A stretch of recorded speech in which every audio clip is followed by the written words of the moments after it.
Bonjour Jacqueline Co. Bonsoir. Bonsoir. Je voudrais d'abord vous dire comme je suis vraiment ravie d'avoir l'occasion de vous rencontrer à l'occasion de ce beau festival Vagabonde.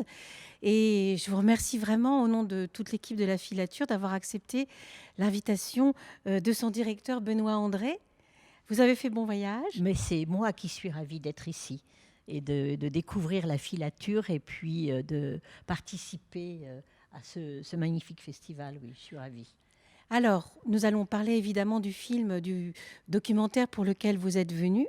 Mais tout d'abord, j'avais envie de vous demander, en lien avec ce que vous êtes maintenant, réalisatrice, passionnée de musique arabe, de musique tout court, de musique, on va dire, expérimentale, de techno, qu'est-ce que vous repérez dans votre enfance, dans votre parcours de jeune fille, d'adolescente?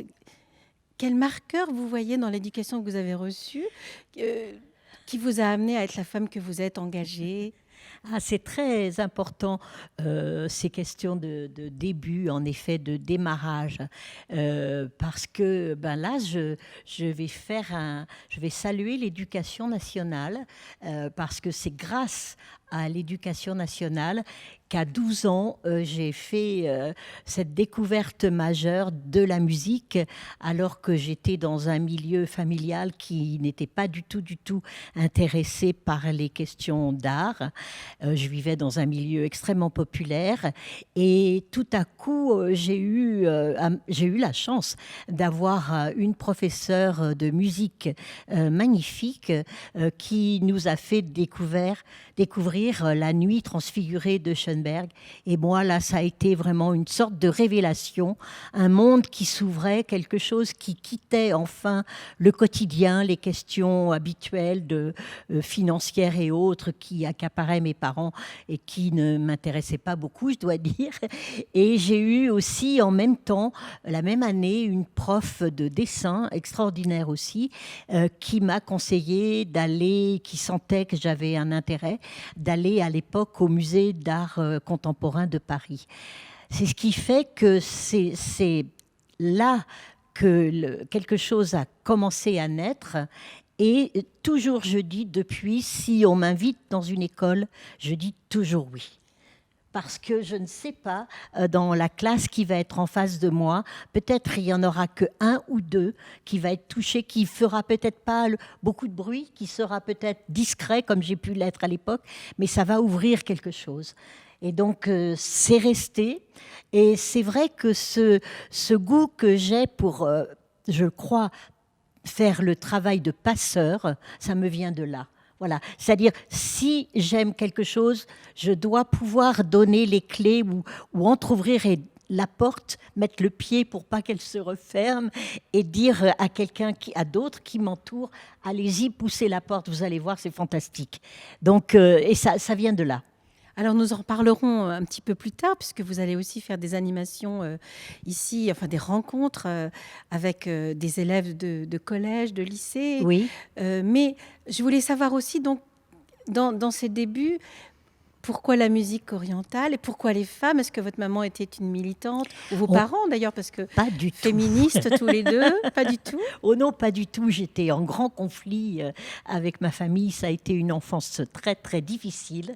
Je pense que je me suis plutôt construite en opposition totale à eux. Ils étaient plutôt racistes, je vais dire. Et il y avait quelque chose dans cette enfance, quand on a 12, 13, 14 ans, de dire jamais ça, je serai jamais comme ça. Voilà. Par contre, je vivais dans un quartier, comme je l'ai dit à Paris, un quartier très populaire qui est vers la porte de Montreuil. Et c'était déjà l'époque où il y avait beaucoup de personnes de nos anciennes colonies. On était en train de s'en séparer, qui étaient arrivées là. Et donc, chaque fois que je passais dans les rues adjacentes à l'appartement où je vivais, qui était d'ailleurs exigu et qui permettait d'entendre tout ce qui se passait dans les appartements adjacents, j'entendais beaucoup de musique arabe. Et je croisais aussi beaucoup de gens venant de ces pays. Je crois que ça m'a marqué et que très tôt, dès que j'ai pu, eh bien, je suis partie avec un magnétophone en Algérie pour moi, c'était aussi symbolique. C'était quelque chose où je voulais justement marquer une différence. Et en désaccord total avec tout ce que j'avais pu comprendre quand on est adolescente et que quand même on commence à être engagé et on commence à avoir une pensée politique, c'était pour moi comme une reconnaissance d'aller justement dans ces pays où il y avait eu la guerre et où j'ai pu voir que très peu de temps après la guerre, par rapport à comment les Français se comportaient, même vis-à-vis des Allemands auparavant, j'ai été accueillie. Bien sûr, je n'ai jamais vécu dans un pays arabe, donc j'étais pas pied noir, j'étais pas, etc. Et puis je venais justement pour commencer à enregistrer des musiques, des chants, rencontrer des femmes, etc. Donc j'ai été accueillie, voilà, alors que j'avais parfois en face de moi des gens qui avaient été blessés au cours de cette guerre. Et, oui. Et ces premiers collectages, alors, si on peut appeler ça des collectages, Tout évidemment, audiovisuels, alors hein. Non, malheureusement, à l'époque, je n'avais pas les moyens financiers, tout simplement. Oui. J'étais très jeune. Voilà, je venais de rencontrer Daniel Coe, qui a été mon compagnon de vie pendant toute sa vie, en tout cas, malheureusement, il est décédé depuis. La première chose que nous avons acheté tous les deux, moi j'étais très jeune, j'avais à peine 20 ans, c'était un magnétophone. Mais on n'avait pas les moyens d'avoir à l'époque une caméra. Mais on a ramené des choses absolument merveilleuses de ces lieux.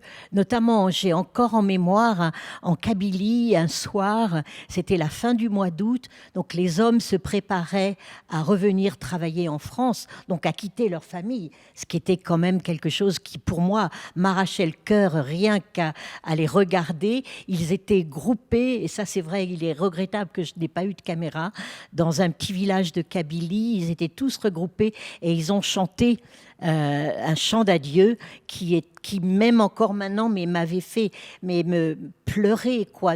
C'était d'une beauté.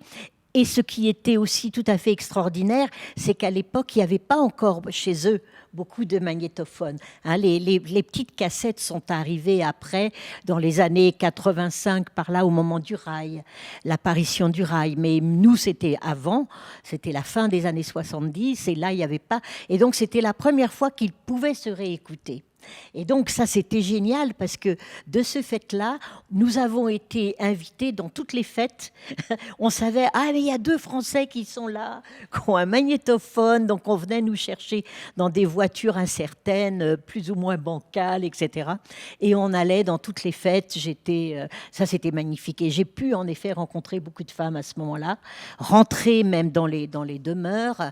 J'étais éblouie par les vêtements, par exemple, tout ce qui était comme ça tellement chamarré, les grands décolletés, parce qu'à l'intérieur, c'est pas comme on les voit voilés dehors, hein, c'était vraiment une débauche de couleurs, et puis des choses aussi, des épisodes, des anecdotes tout à fait étonnantes et merveilleuses, parce qu'au bout d'un certain temps, elle prenait...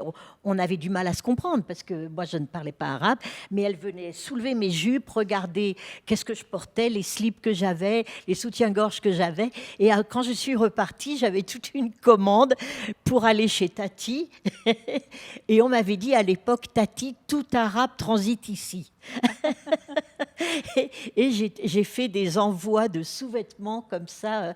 Voilà, donc ça a été mes premiers contacts avec donc beaucoup de chaleur, beaucoup de rire aussi, beaucoup de choses qui venaient percuter ce que l'on me disait aussi. C'est-à-dire que là, je rencontrais une communauté féminine qui semblait en tout cas avoir le pouvoir à l'intérieur de la famille, évidemment pas dans la société, mais à l'intérieur de la famille, visiblement, certaines étaient quand même très très puissantes. Certaines plus âgées étaient même très drôles parce qu'elles faisaient rentrer certains jeunes hommes pour qu'ils entrevoient rapidement la jeune fille de la maison, par exemple. Enfin, c'était des choses qui, moi, me venaient casser complètement tout ce qu'on m'avait raconté d'horreur, qui par ailleurs existe. Hein. Je ne suis pas en train de dire que non plus que ça n'existait pas. Mais disons que je me rendais compte que c'était, comme toujours, beaucoup plus complexe. Et alors, donc, c'est ce qui nous amène maintenant à parler de ce reportage magnifique qui va être programmé juste après cette interview. Si je te garde dans mes cheveux. Alors, le titre mérite peut-être quand même un petit Oui, peu oui, d'explication. oui, oui, oui, c'est vrai. Alors, c'est évidemment en lien avec le tabou de la chevelure, qui est quand même encore et toujours, et peut-être même encore plus maintenant, très, très présente dans les pays arabes. Et j'emploie toujours le pluriel, parce que c'est tellement différent d'un pays à l'autre. Les musiques aussi, c'est les musiques arabes, c'est pas la musique arabe, parce que vraiment, et même on voit bien, même dans la religion, entre les chiites, les sunnites, les alaouites, etc. Il y a énormément de différences. Donc, c'est toujours très réducteur quand on dit la musique arabe. Non, c'est les musiques arabes. Et entre le Maghreb et le Machrek, il y a des grandes différences. Et donc, en effet, c'est en lien avec un poème d'Ibn Zaïdoun. J'ai repris un de ses vers que j'ai un peu aménagé. Et en effet, si je te garde dans mes cheveux, cette parure qu'ont ces femmes qui ont en effet la plupart du temps des cheveux que moi j'envie, évidemment, qui sont merveilleux.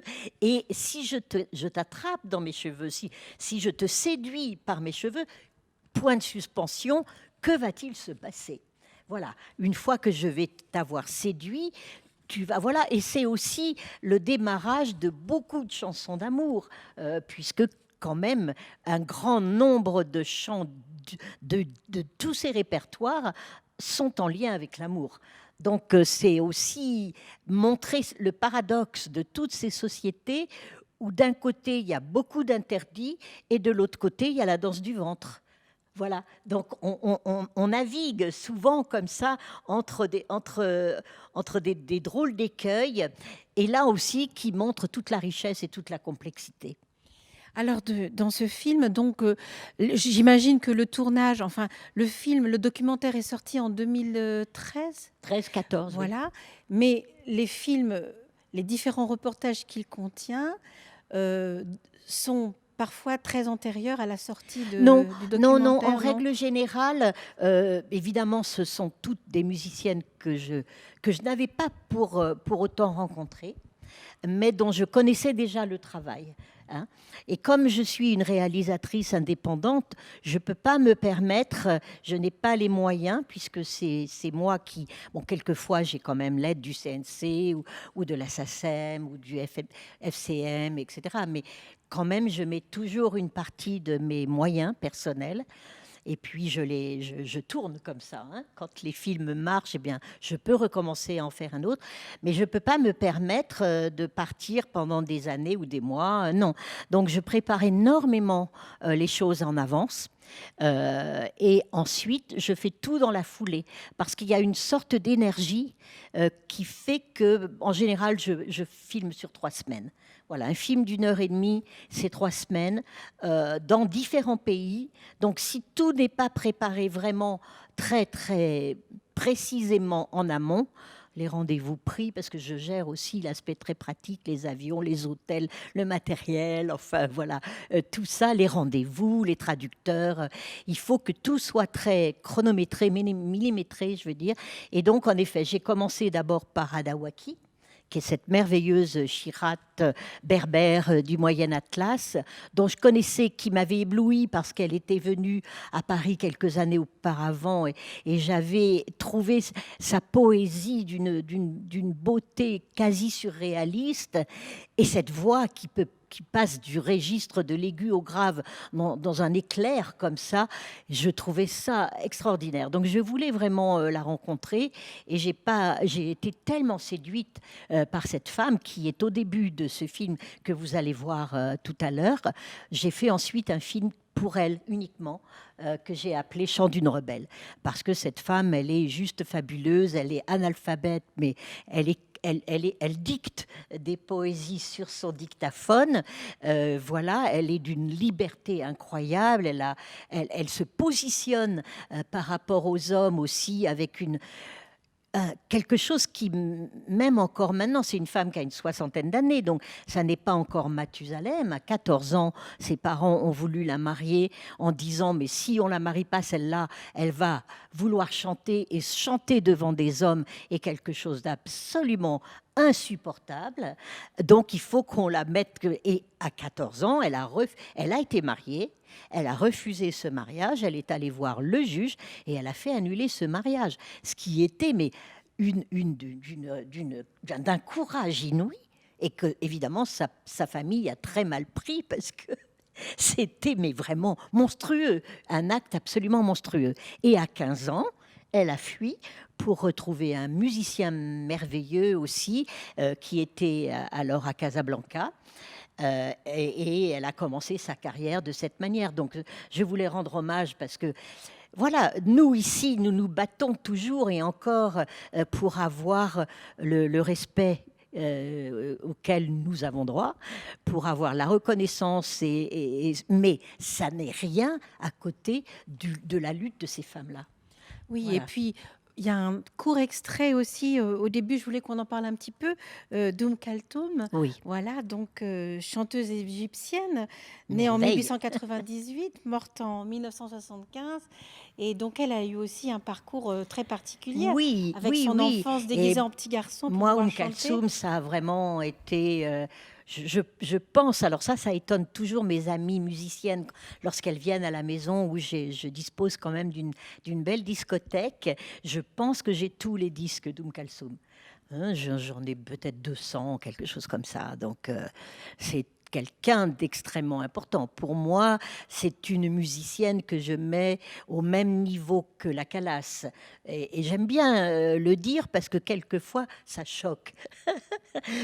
Comme si on ne pouvait pas comparer les cultures arabes à la culture européenne. Ça, c'est aussi quelque chose qui m'a poussée à faire ce film, parce que nous avons encore cette prétention en Occident de considérer qu'il y a des espèces d'échelles de valeur dans la culture. Alors, on a les musiques extrêmement sophistiquées qui m'intéressent aussi, hein. Moi, bien sûr, je vais écouter Stockhausen, j'ai écouté Boulez, voilà, le son en lui-même m'intéresse, mais c'est pas pour autant que je considère pas Mohamed El Bissati ou voilà ou Kalsoum au même niveau que la Calas. C'est vraiment, en plus, je dirais même qu'elle a une qualité supplémentaire. La Calas, elle interprète. Kalsoum, elle improvise. Donc c'est quelque chose de beaucoup plus risqué. C'est elle aussi qui est le chef d'orchestre, c'est elle qui dirige l'orchestre. On le voit bien d'ailleurs, l'orchestre la suit, l'écoute. Quand elle part dans les ayalis, les improvisations, l'orchestre attend qu'elle redémarre une phrase. Donc en effet, elle a eu une jeunesse qui n'a pas été simple du tout, puisque son père était imam, l'imam du petit village dans lequel elle vivait.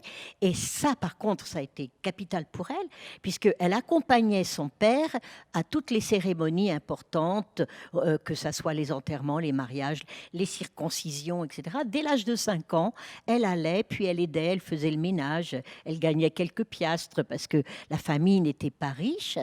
Et c'est comme ça qu'elle a appris le Coran, en écoutant son père et son frère.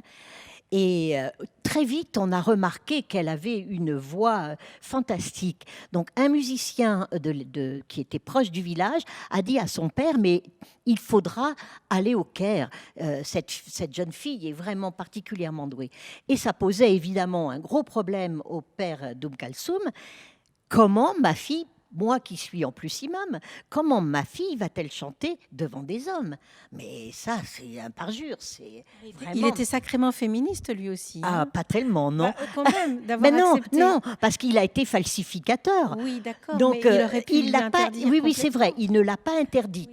Ce qui est quand même déjà beaucoup. Donc il a trouvé une parade, et moi je l'appelle un père falsificateur, c'est-à-dire qu'il a triché sur le genre, il a habillé sa fille en garçon, ce qui était quand même fantastique.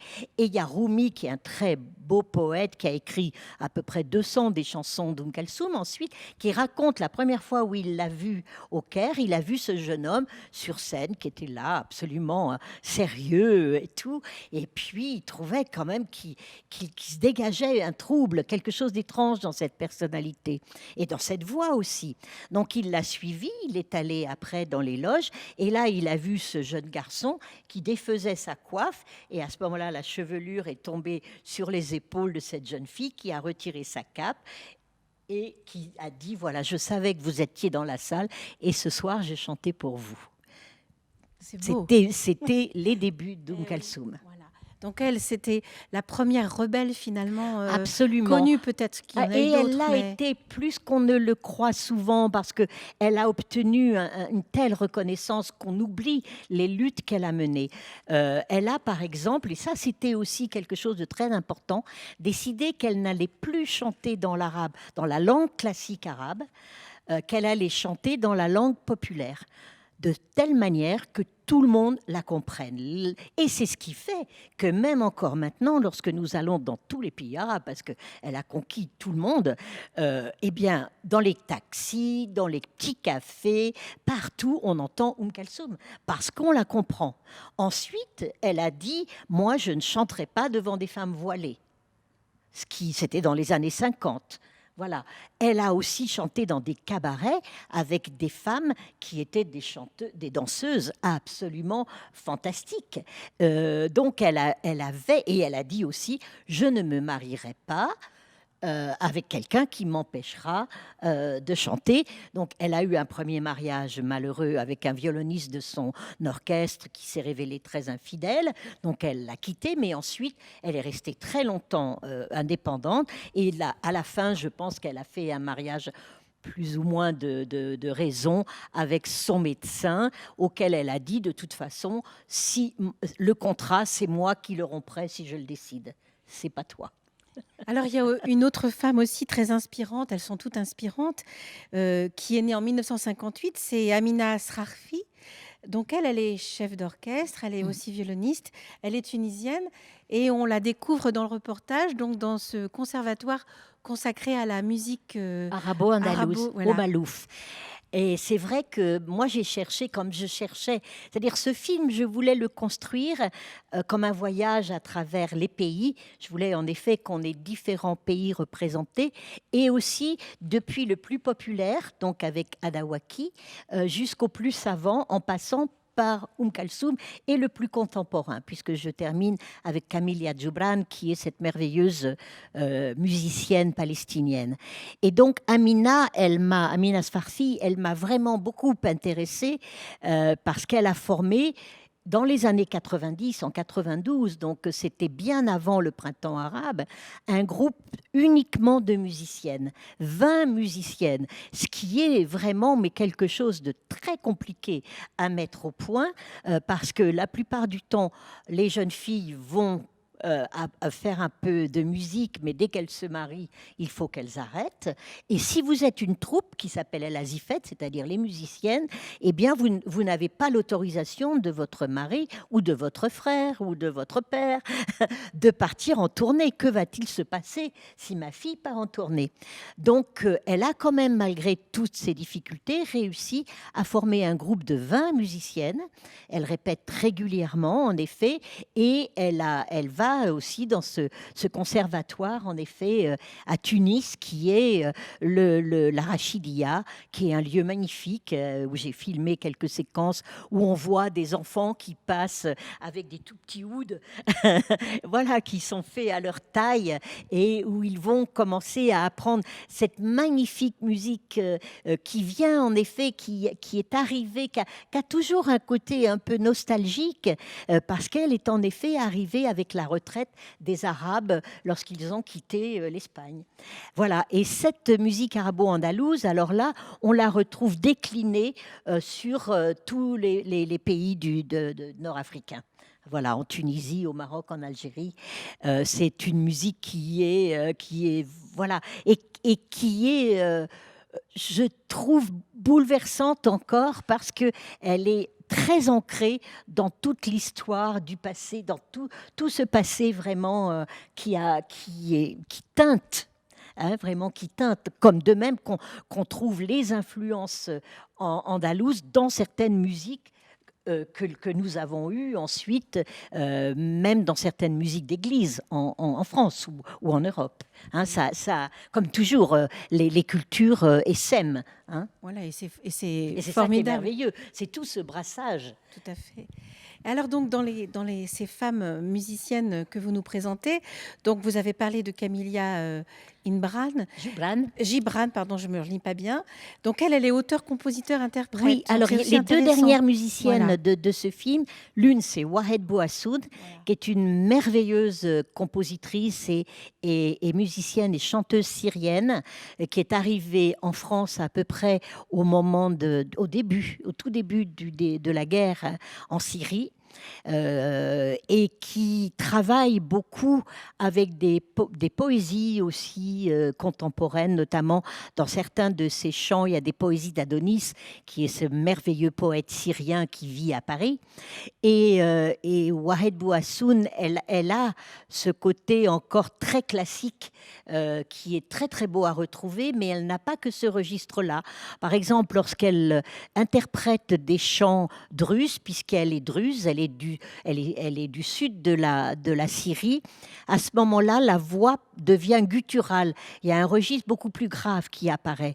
Et par ailleurs, alors ça, je dois dire qu'elle m'a vraiment émue, touchée, bouleversée, parce que la semaine dernière, elle vient de passer et d'obtenir un doctorat en ethnomusicologie sur les chants de deuil. Et c'est plus qu'approprié actuellement en Syrie, alors qu'il y a 10 ans, lorsqu'elle est arrivée, elle ne parlait pas français. Donc soutenir un doctorat en français 10 ans plus tard, oui, je dois dire. Dans le reportage, elle est brillante. Oui, elle est merveilleuse. Et puis, je voulais aussi, bien sûr, une musicienne palestinienne, parce que c'est quand même un pays qui est également en souffrance depuis si longtemps. Et Kabylia, elle a ce côté qui me touche aussi et m'intéresse vraiment, vraiment beaucoup, parce que son papa construisait des ouds. Et je suis allée en Palestine et j'ai rencontré son papa qui m'a fait visiter son petit atelier où il construisait des ouds. Lui aussi, il a construit des ouds tout petits, fonctions qui ont suivi la taille de Camélia. Et il était autodidacte, il a appris seul à construire ses ouds et à construire des canouns aussi. Donc elle a tout le temps vécu dans ce milieu où il y avait de la musique, des sons, etc. Mais à partir de ce socle de connaissances vraiment très, très profondes et très vastes qu'elle a de toutes ces cultures arabes, de toutes ces musiques arabes, elle est en recherche, c'est-à-dire que c'est quelqu'un qui va travailler avec des gens qui font de la musique électronique, c'est quelqu'un qui va travailler avec Sarah Moursia, qui est une magnifique contrebassiste qui vient plutôt du flamenco ou d'autres recherches.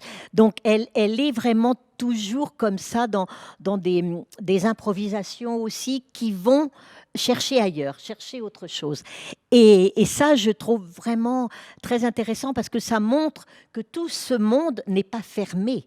Il y a vraiment pas que la reprise de tout ce que l'on connaît, il y a aussi des ouvertures, il y a aussi des recherches, de même que dans le tout dernier film que j'ai fait, qui s'appelle Les Bad Girls des mondes arabes. Justement, je voulais parler de ça finalement.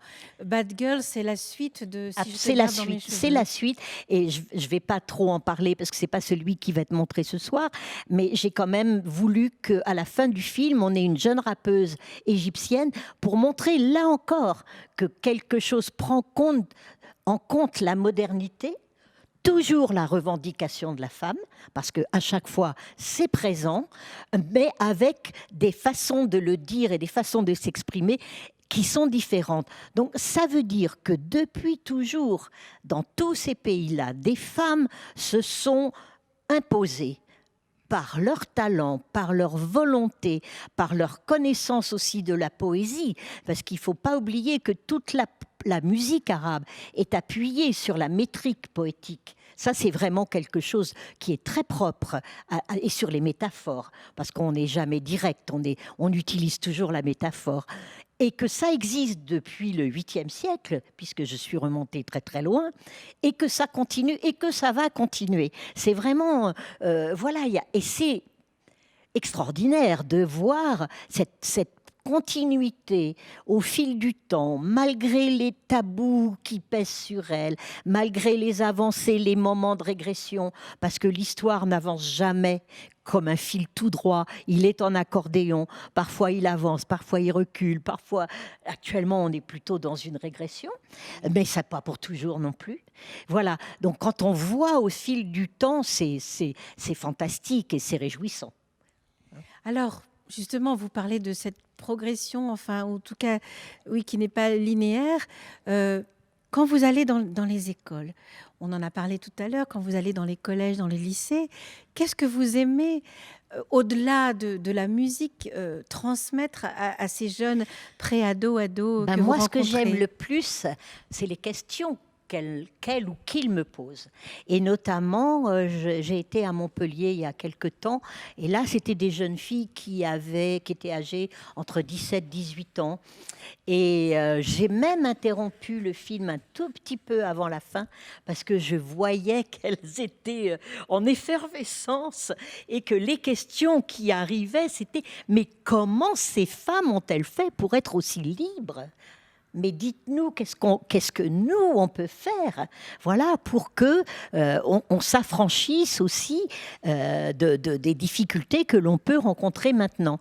Voilà, et c'est à ça qu'il est intéressant de répondre. Évidemment, il n'y a pas non plus une seule réponse, il n'y a pas non plus un seul schéma, parce qu'il y a, par exemple, je pense au père de Wahed Bouassoun, qui lui l'a encouragé à partir à Damas, toute seule, pour aller au conservatoire, pour apprendre le chant, à venir en France, loin de la guerre.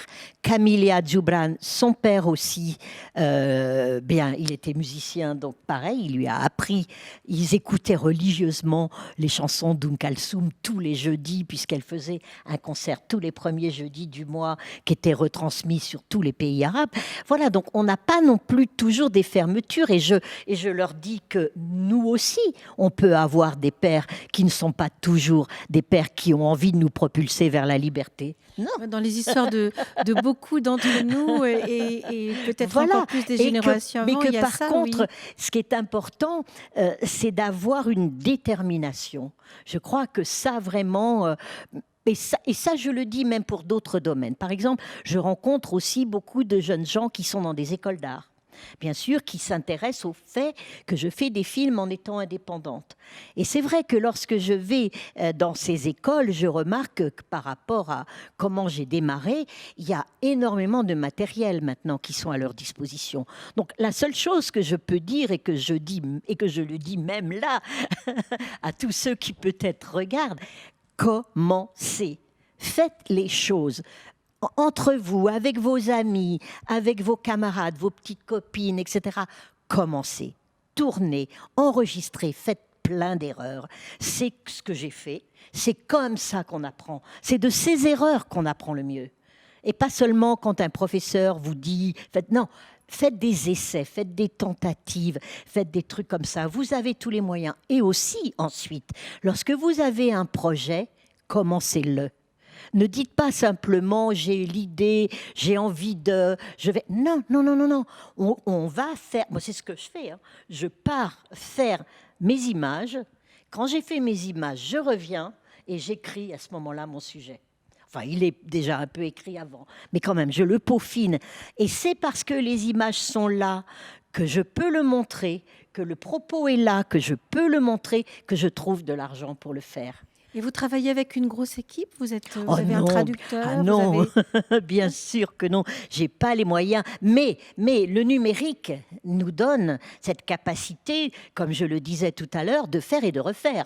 C'est-à-dire là, si ça va pas, on efface la bande. Le son est pas bon, eh ben on refait la scène, etc., etc. Mais moi, je ne peux pas. J'ai pas les moyens. Donc la plupart du temps, on est 3. C'est-à-dire vraiment un excellent caméraman, parce que moi, je fais les plans larges, c'est-à-dire ce qui permet de faire les plans de coupe. Mais le vrai caméraman, en général, j'ai 2-3 caméramans avec lesquels je tourne tout le temps. je les connais bien, donc on gagne beaucoup de temps parce qu'on se comprend au clin d'œil. Hein. Voilà, un très très bon preneur de son. Parce que j'enregistre surtout beaucoup de musique, donc il ne s'agit pas que les choses ne soient pas bonnes. Et c'est pas parce que je suis indépendante que ça ne doit pas être bon. Hein. Sinon, c'est pas la peine. Là, alors, c'est même pas la peine, vous perdez votre temps et votre énergie et votre argent. Donc, non. Donc, très bon caméraman, très bon preneur de son. Moi qui suis dans les... Et quand j'ai besoin, un traducteur. Voilà, si je suis dans les pays anglophones, j'ai pas besoin. Ça, je me débrouille. Mais si je suis dans les pays arabes, là, j'ai besoin d'un traducteur. Voilà, et c'est tout. Avec ça, on tourne. Alors, on parle de votre côté anglophone. Du coup, ça me permet quand même, on a le temps de rebondir sur votre amour pour la techno et le reportage qui a été d'ailleurs beaucoup primé sur que vous avez tourné donc à Detroit. Oui. Vous pouvez en parler un Mais petit mes peu? films sur les musiciennes arabes ont eu des prix aussi. Oui, Hein. aussi, oui, oui. Oui. Mais dites-le. Alors, vous avez eu des prix Notamment pour pour le film qui va passer là. Il a eu en 2014 ou 2015, je ne sais plus, le prix du meilleur documentaire musical attribué par la SACEM. Donc j'étais très heureuse parce que c'est une reconnaissance de mes pairs. La SACEM, c'est quand même, voilà, ça c'était vraiment très important. Et puis j'ai eu l'année dernière un très beau prix aussi par le FILAF, qui est le Festival international des films et des livres sur l'art, qui là m'a donné un prix pour l'ensemble de mes films. Voilà, et ils avaient fait une sorte de rétrospective où ils ont passé 10 de mes films, voilà, pendant 5 jours, 2 films par jour. Et ça, là aussi, c'était vraiment, je le dis, non pas pour me glorifier, mais parce que ça me touche. Voilà, c'était des belles choses pour moi. Et en effet, alors les films sur la musique techno, ils ont reçu beaucoup de prix, c'est vrai.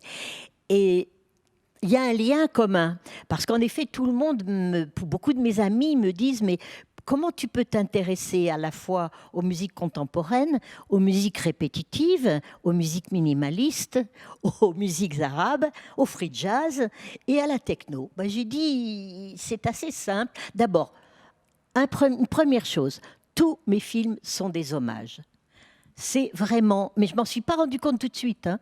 C'est après un certain temps que je me suis dit, mais qu'est-ce que je fais là? Je fais un film sur Luc Ferrari, je fais un film sur la Young, mais en fait, c'est quoi? Mais c'est des hommages. C'est-à-dire, en effet, je tiens à rendre hommage à des musiciens qui sont peut-être pas dans la plus grande reconnaissance ou dans la plus grande mouvance, mais qui, pour moi, sont des vrais pionniers. Je pense que je m'intéresse vraiment à ceux qui viennent dans le champ qui est le leur, interroger ce qui s'est fait jusqu'alors pour trouver de nouvelles réponses. Alors même qu'on pense que ça y est, on a déjà inventorié tout ce qui était possible, voilà, comme ce que peut faire Godard de son côté. Vraiment, où cet homme qui a plus de 80 ans maintenant continue encore à chercher d'autres moyens de faire des images, va faire des images avec des portables, etc. Enfin, voilà, il y a quelque chose là qui est vraiment le goût de la recherche, le goût de la découverte. Et quand la musique techno est arrivée, pour moi qui aimais les musiques électroniques à l'époque et les musiques arabes et les musiques répétitives, il y avait tout ce que j'aimais, c'est-à-dire les boucles, la répétition et la trance. Alors la trance, parlez-y. Voilà, la trance, c'est-à-dire quelque chose qui va me faire jubiler, et pas que moi. Il y a quelque chose dans la trance qui est de l'ordre du collectif. Et je me suis rendu compte, là d'ailleurs, j'ai préparé quelque chose autour de la trance qui normalement va être montré à la Fondation Cartier dès qu'on va pouvoir à nouveau se retrouver à plusieurs, parce que c'était tellement difficile d'être solitaire que j'avais besoin de rejoindre du collectif. Et la trance, c'est du collectif. Un partage. C'est un partage. C'est un moment où l'on échappe au quotidien. Et comme je l'ai dit déjà tout à l'heure, moi, le quotidien ne m'intéresse pas énormément. S'il n'est pas magique, s'il n'y a pas quelque chose d'autre qui me fait m'envoler, voilà, qui me propulse vers d'autres horizons, ça atteint vite un niveau qui peut être de l'ennui, hein.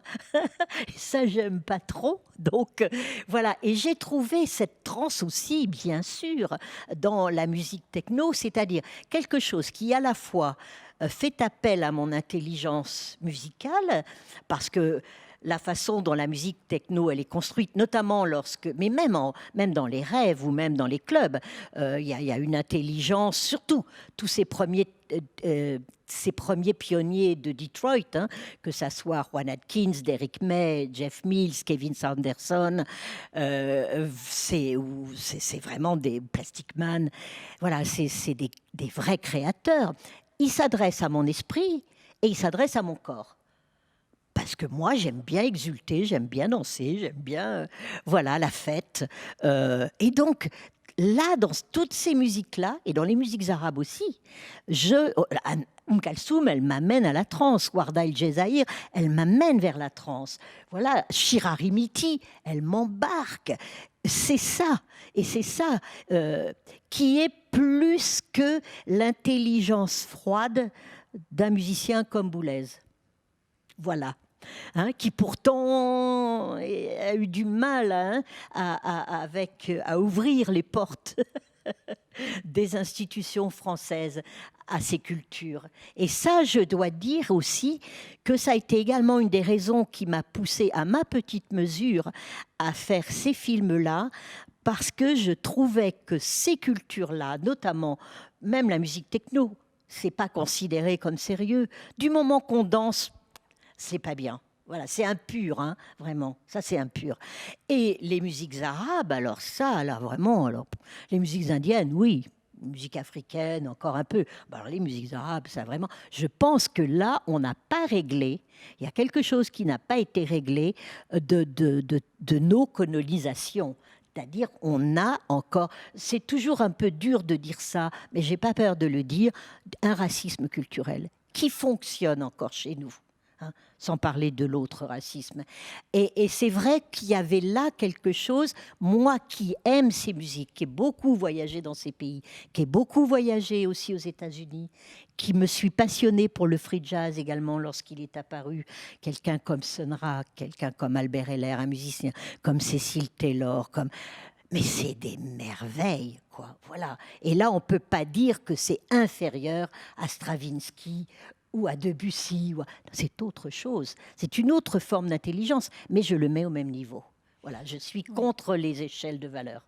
En tout cas, ce racisme-là, il n'existe absolument pas dans Vagabond et pas à la filature, parce qu'on accueille vraiment tellement non, je ne dis pas que c'est partout, non, hein, mais bien pas sûr, du tout. Mais pas du tout c'est pour dire qu'on a cette chance à Mulhouse, et puis il ne fallait pas louper le coche à Mulhouse, parce qu'on est dans une ville, de toute façon, qui est multiculturelle. Absolument. Donc qui est très, et c'est très pour riche ça que je suis toujours heureuse, justement, lorsque je peux venir dans des lieux comme ceux-là, ou m'inscrire, ou qu'on veuille bien m'inscrire dans des festivals comme ceux-ci, parce que ça correspond vraiment tout à fait à ma démarche et à la raison qui me pousse toujours à avoir envie de faire encore un film.